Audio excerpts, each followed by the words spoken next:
What's up, what's up? It's time for Done Way Past Funny with your host, G.D. Fenderson. Join us as we take a look back at the early works of seasoned comedians before they were seasoned with this week's guest, Stephen the Sitcom Ortiz. It's time to get down and get dope with Done Way Past Funny. Hi, I'm G.D. Fenderson, Certified Forensic Humourist and host of Done Way Past Funny.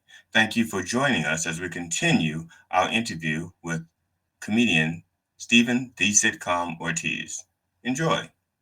Now, this is going to sound a little bit strange. First of all, let's go. As far as people in your inner circle, family and friends, who's the hardest one to make laugh? So when you make them laugh, you got something good. Oh, that's got to be fucking funny because they laugh. They don't laugh at anything. Let me think here. I would have to say at the time it was my ex-wife. She, beyond the abuse and everything, she just had no humor in her body. So generally, if I ever said or did something, especially kind of because I started kicking around the idea before the divorce happened. Right. So anytime I'd make her giggle, I'd write it down. It was very few and far in between, but if I ever made her laugh about something, usually if I said something self-deprecating, she would laugh, which is where some of those jokes came from. And it was, if I made her laugh from something, I knew there was something there for sure. I'd say the next one after that though would be my buddy Dan. He was the one that pushed me the hardest to try it. He's a massive fan of comedy. I mean, just a giant fan of comedy. And it was working with him at Sprint and him telling me, over and over again to go try it because he thought I was funny. Making him laugh, I was like, okay, maybe I should go try this now. Cause again, I mean, he was the guy that was every weekend going to a comedy show type fan. Like he would spend real money to go see comics all the time. So that was good. Now, I don't know if you alluded to this or not, but your ex-wife was physically abusive. Oh yeah. Right. Now, did you ever say to her, "Bitch, you hit like a girl"? Did you because she's a woman and she, did it ever cross your mind while she was being abusive? So I never told her she hit like a girl, but there was 2 times I told her she should try hitting me like a man. Okay. Both times where she hit me and like hurt herself in the process. Like we're in the car and like swinging from the driver's seat, so I put my arm up and she punches my wrist bone. And then she's like, and I'm like, fucking, I don't know, hit like a man next time. I don't know what to tell you, So that happened a couple times. Yeah. She was a keeper, that one. That's the one that made me give up on white women. Yeah. Yep. That's now in the set you just did. Some of that material you kind of still do. Like I said, the wheelchair, the crutches, and you crawling back to her. That's evolved. So, but is there other is there other material that you look at now and go like, I'm so glad I don't do that anymore, or is there some of it you go like, okay, that was a really good fucking premise. I can make that better. I'll be honest with you. This is the first time I've gone back and watched any of the old stuff because I still hate watching and listening to myself. But one that sticks out immediately is the amusement park joke. Right. And that one's hard because I tried changing up the comparison, and the only comparison that ever kind of worked still was a Woody doll. But even that's starting to become hard for kids to recognize because those movies are still coming out every like 6-7 years. So, kids don't know what a marionette is. They don't know, a lot of them barely know what puppets are anymore. Woody doll barely hits. So I just had to cut it out. And Woody doll probably gets associated more with a sex toy than with Well, Toy nowadays, Story. yeah, you say Woody and everyone thinks boner. So yeah, it's just Yeah, one of those where it would take too much to explain or to figure out to you know I can't think of anything that's floppy that's not like just dumb to compare it to. I guess I don't know. I like could a probably like a make it work still, but it's just one of those. I'm just like, nah. Eh. like a towel over an erect dick, and you come out of the shower. Whirly bird. Never mind. It- yeah, Uh, exactly. But now the material that you do. Let's put it. Uh, First of all, when you dream, do you ever have dream that you're performing comedy standing up? um, And is the material the same when you do that, or is it just a feeling? no, I the only times I've ever dreamt about being able to use my legs has been Was running to for my kick his life. ass? No, I'm sorry. What? No, actually, it was running for my life. Oh, okay. Yeah, the earliest dreams I have, I remember being like 7, 8 years old, and having dreams of being chased down the hallway by a monster and going from crawling to running. The only time I've ever dreamt being able to walk, ever.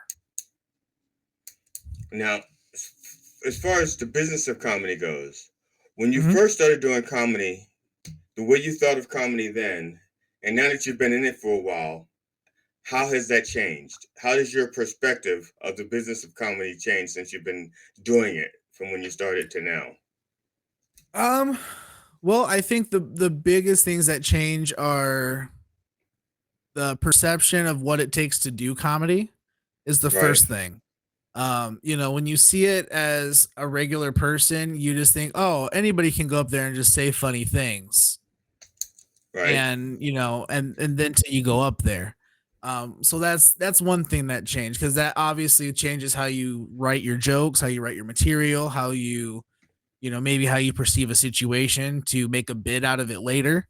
That's a big thing that changed. And then another thing that changes is again from the outside, it looks like there's some sort of structure to comedy, like, oh, I'll start at the local club, I'll work my way up to headlining the local club, and then then all the other clubs will want me to, and while there is some sort of progression like that, it's not like you're in a company where you get a promotion to the next level.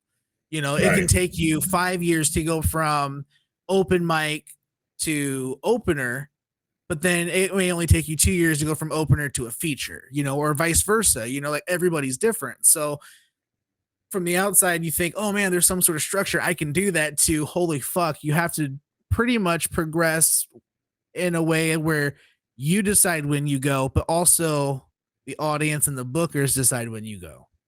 So that's a big perception change when you go from hobbyist to this is what I do full time now. okay. Now, now, let's put it this way. All right, this is a bit of a turn here. Have you opened for someone that you like knew that they were that you looked up to in comedy, and once you actually got to open for them and got to talk to them, you found out they really were not as cool as you thought they were. They kind of like burst your bubble once you actually got to talk to them or meet them. You don't have to say their names. Ron King. You Um don't have to say no, no, no, just no. Unfortunately, no, not yet. I've not had the chance to open for anybody I looked up to or anything. I do have a chance coming up to work with you and Ron Kane, which is a dream come true because you two are my biggest inspirations. But but no, Talking about I've low hanging fruit. I'm looking over there like there's an audience over there. Like, I looked off camera like talking about I low know, hanging fruit. You know what's over there? This is what I look. I look over there, and this is what I see. This is what's over there. Okay, I don't even know why I looked over there at this. It's like I'm looking you at know this. of all the things I thought you were gonna reach off screen and grab, I'm so happy it was a turkey. So Well, Thanksgiving's coming up. I gotta have my turkey hat. Come on.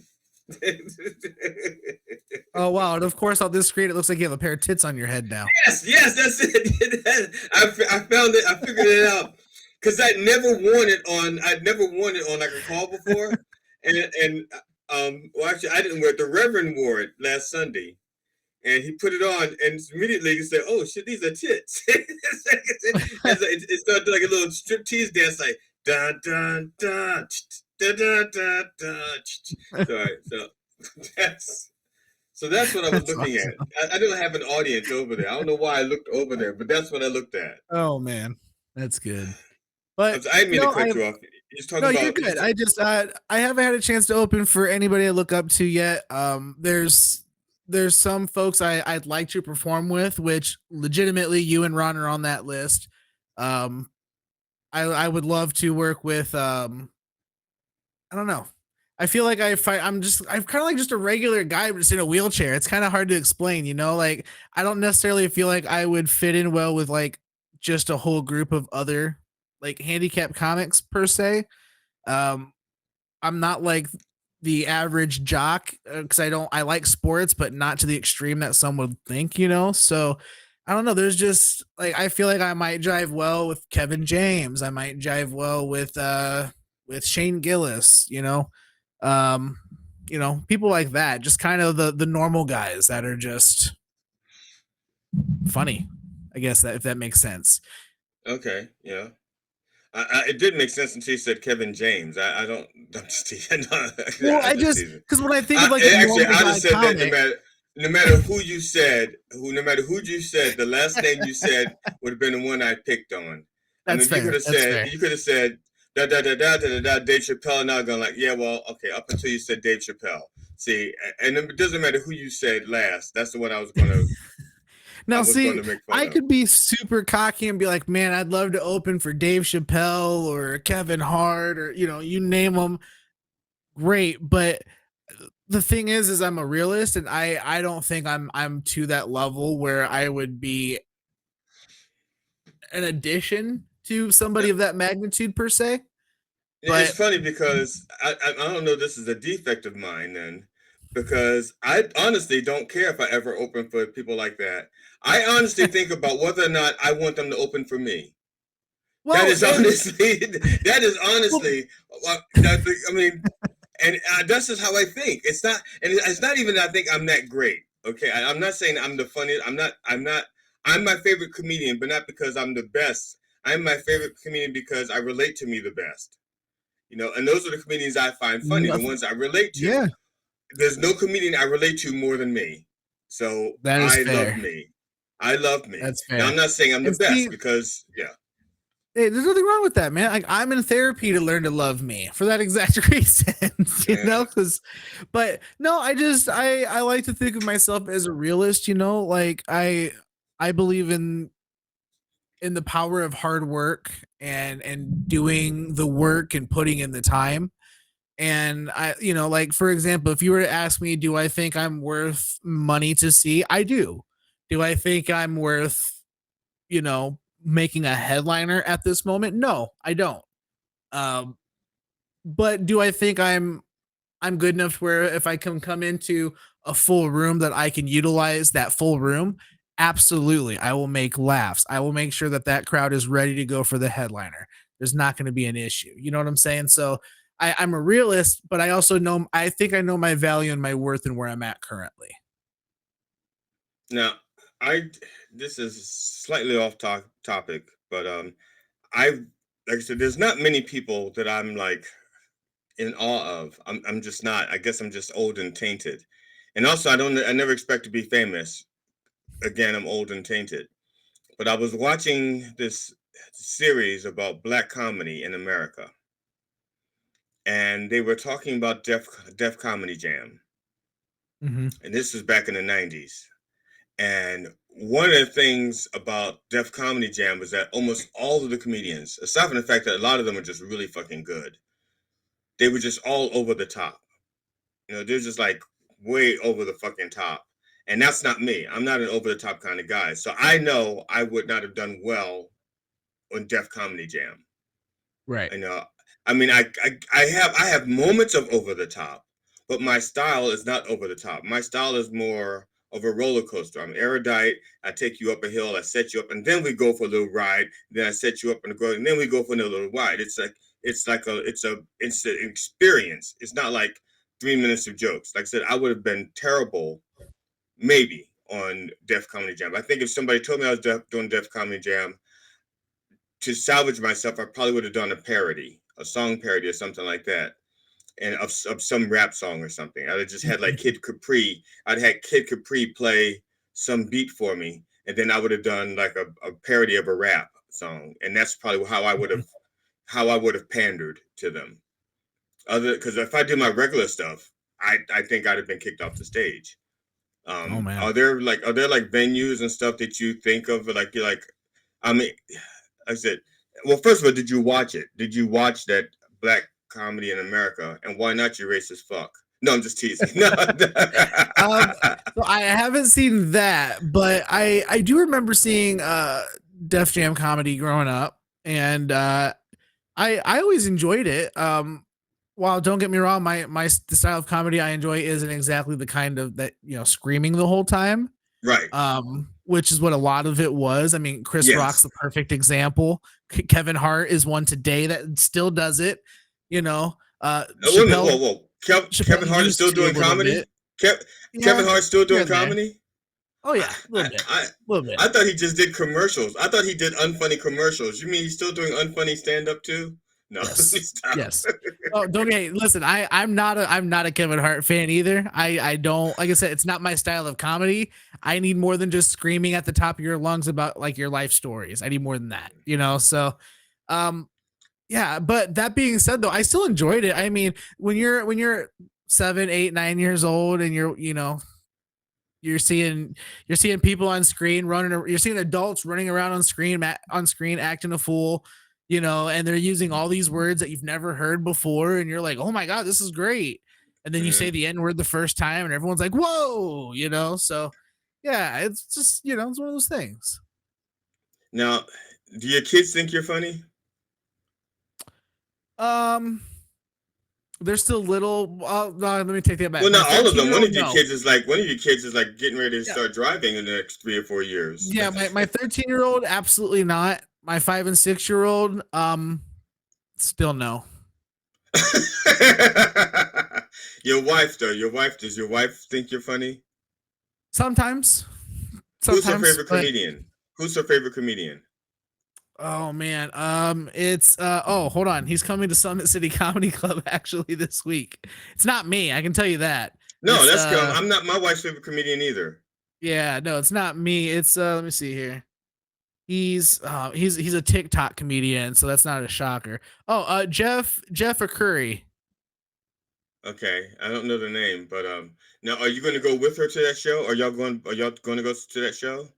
I tried getting tickets, but it sold out in like 15 minutes. Wow, how big was the venue? 10 seats? I don't know who this guy is, so I No, I believe capacity for Summit's 156.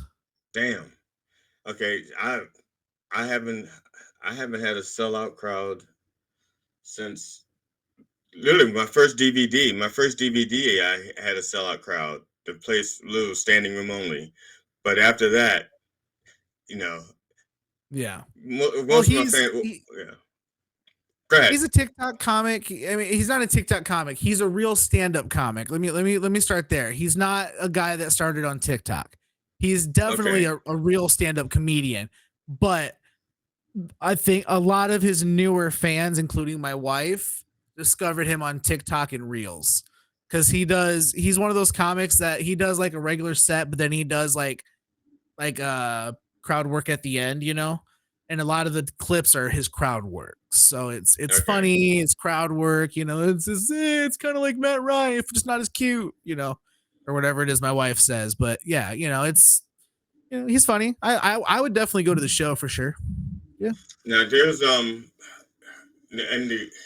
the in this series I was watching, Black Comedy in America, there's these two guys that are like kind of prevalent in this series. They're like, they're at least the episode that I was watching last night, and they both started up as TikTok sensations, not stand-up comedy. And so one of them was saying that once he got his first stand-up job, he learned there's a real fucking big difference between doing stand-up comedy and being funny on TikTok. And Hmm. he goes, and so you have to, and he says he had to learn how to deliver to be a stand-up comic. and he does sellout shows now. I don't know his name, and probably Mhm. even if I learned it last night, I probably wouldn't have been able to repeat it to you today because I don't I don't care, you know. Honestly, I don't care. It's not like he's not like we're friends or I'm going to work with him. And if I work with him, I'll learn his name then. You know, until then, why take up the brain space? But um, I want to go by I want to have us look at your second clip. It's at Okay. the same place. It's the same routine. It's just picked up from where you left off. Um, I can't remember where you left off, but here we go. Strap in, everybody. Okay. He actually added me on Facebook, so I didn't stand for the anthem either. Totally different reasons, though, so that was all on him, not me. Now that I'm single, though, I have friends asking, well, would you consider dating somebody else in a wheelchair, or maybe, and I just keep saying, well, no, why would I? It doesn't make any sense. They're like, well, that's kind of fucked up. You're crippled. Why would you do that? I was like, have you ever seen two cars hit each other? Okay, imagine that on a freeway. Nobody wants that. Nobody wants to have that kind of head-on collision. All right, and it's gonna end the same way. One of us is gonna cry. All right, so nobody wants to deal with that shit either. That's usually bad news. I have camo tennis shoes on, which is pretty cool. I got them because now you can't see the feet. So my situation makes a little bit more sense, right? I almost wore the camo hoodie too because I'm super sad about life and I wanted to be invisible, but it's kind of hard to. Oh, don't say that. See, right? Life only gets better. And I can go to the amusement parks and still get to the front, but on my own. Oh. Well, that's all I got, guys. I think I had more, but I blanked out a little bit. Steve! Hope you enjoyed the sit down. All right. Oh, back when 3 minutes was so scary to think about. Like, oh, how do I fill 3 minutes? How? Now I'm lucky to get through a bit in 3 minutes. It's horrible. Now, the way you warmed up for a routine back then and the way you warm up now, has that changed? Yes, but that's because I do a lot more prep work now. I don't practice in front of the mirror per se. I visualize my performance, if that makes Right. sense. Yeah. So generally I'll look up a picture of the venue. I'll picture myself Right. there where I think I'll be, and then I will I'll set a physical timer. And then I will just visually in my head do my routine. Because then I can practice different scenarios where I think the laugh breaks will be, where I think I might need to, add something in so there's no weird pause or there's a better transition. Like I think it all out, it's visualized, it's planned out, and then by the time I go to stage, I've basically already done the performance a dozen times in my head. So when I go up there, I'm comfortable. I feel like I've already done it and I'm ready to go. And a lot of that's evident, especially with, for example, the speed that I talk, the fact that I didn't pause for laughs or, or even structure the jokes. A lot of it was like half-assed observations that were like maybe a premise, but,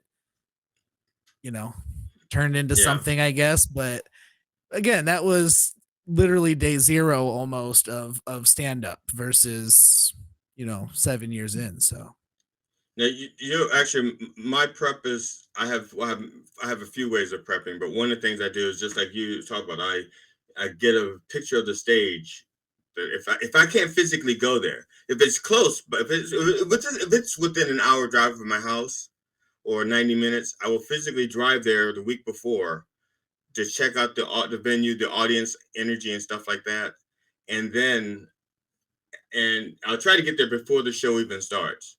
So I can just see me in the stage and I visualize me performing. But it's not my material. I don't even know what I'm going to say. I just wait to see what I'm saying. So I'm actually taking notes.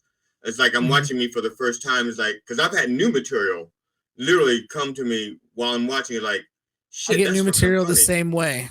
the same way. I'm gonna write that down. Yep.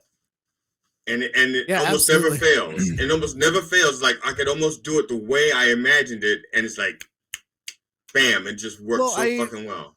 I tell people because people will ask, because I'm so I'm not the type that can sit down and be like, I have to write every day at this time. Because if I Right, do that, I'm gonna sit down and just come up with nothing. right, No matter what situation I'm putting myself in, I have to be in the environment and in the mindset for the juices to be flowing. Like I have to be in a stand up mindset, and I'm not always in that.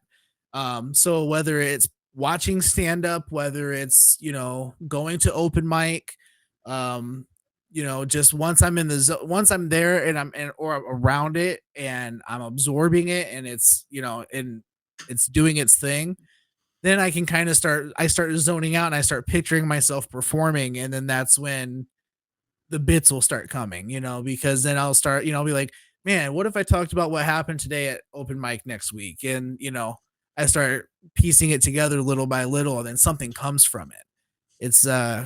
It's weird because because sometimes, and it's not always stand up. I can be listening to music and a bit will come, or I can, as long as I'm in a creatively conducive atmosphere where art is being made, I can, get into that mindset. I started drawing actually to try to get in that mindset, in a more natural way.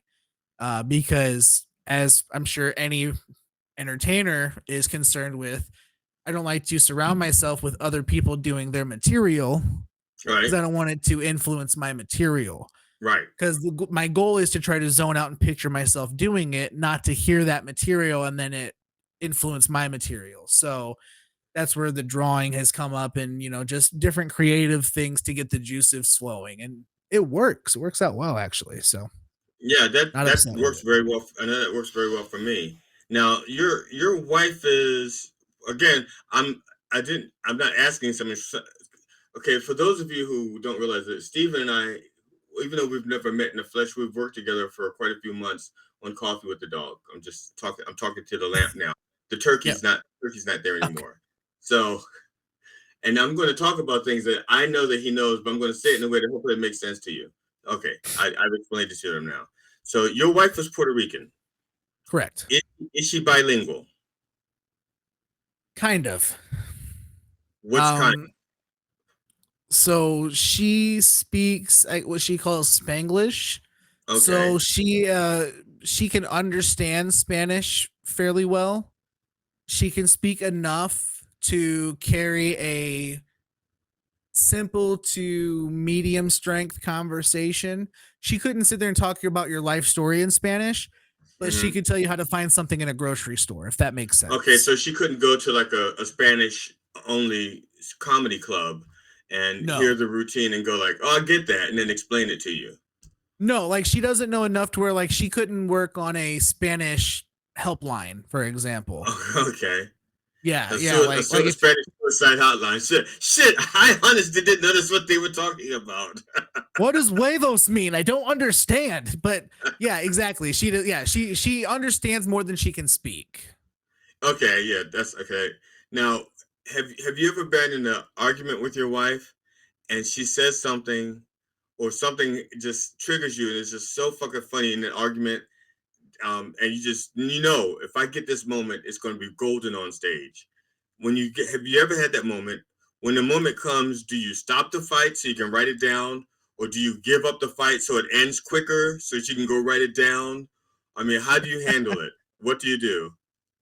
So you don't, Um, because you want that nugget. You want to, and if you let enough time go by, you will not have that nugget. You know it. You're a comedian. well, You're professional. What do you so do? my wife is whitewashed enough that she doesn't ever yell at me in Spanish. My wife sounds like a 4'11" blonde valley girl is what she sounds like. You've heard her talk in the background a few times, like when Yeah, we were doing your yeah. tech things. I She thought you were having an affair. I thought you were cheating on your wife. I said she right does not sound Puerto Rican. Each time I thought like when you when I cheating met bastard. her when I met her, um, I thought I was being catfished because the voice did not match what I was seeing at first. So yeah, but that being said, no, absolutely, there's some gems from our fights, and generally what I do is I just end up looking like I give up and I'm just playing on my phone, but in reality, I'm in my notebook writing it down and deciding if I either A, need to stoke the fire and go back in for round two for some more, or do I just let it rest and have a good night, So it's usually Now, how it goes. have you ever like previewed material with your wife and she'll go like, "That's not funny. That's not going to be funny," and you do it and it kills. It fucking kills. Yes, Do you rub it? Do you rub it in her face or do you all just the let it time. go? All the Okay, time I rub it in her face. Yes, because like I said, yeah, remember how I said she kind of finds me funny? right. She's around me enough that like, well, you know how it is. I'm sure your wife's the same way. I could run a million things past her, and she'll just be like, "Okay, I get it," or "Ha ha," or she'll give me like that pity laugh, like, "Okay, yes, that's funny, but shut up, I'm watching my show," type laugh. Versus you run it by like a friend at the club, and they're like, "Oh my god, that's great." So yeah, that's happened quite a few times, but in her defense, again, she's heard a lot of it already, so she's kind of just oblivious to it now. So it's not her fault. It's definitely my fault because I made her go to a lot of shows at the beginning. By the Okay. way, if you're a comedian in a new relationship, do not invite them to go unless it's a show that matters, or they're going to burn out and they're not going to want to go anymore. I promise you, Now, it's going to happen. with my wife, she went to in the very when I was in the very beginning. My wife went to every open mic with me, and she got to the point where she knew the other comedians' material better, and she would just go, "Really? It's been 6 months. You're still telling that fucking joke?" You know, Word and then for she word, my wife said the same thing. and Yep. and I told my wife, and she stopped going. She stopped going to open mics. So when people says like, "Can you bring somebody to open mic?" I said, "No, I can't." Because my wife Yep. knows all of your material and she's not going to enjoy it. She's not going to laugh. And Yep. even That's and not only that, and if my wife has been drinking, she doesn't whisper well, and she thinks she mine does. neither. Mine She thinks neither. she's whispering, and she says things like, "Do they know they're not funny?" And she thinks she's Oh whispering to yeah. you. She thinks she's whispering in my ear. She's like, "I can't fucking believe they're still telling that joke after 6 years." I'm like, and you just told them.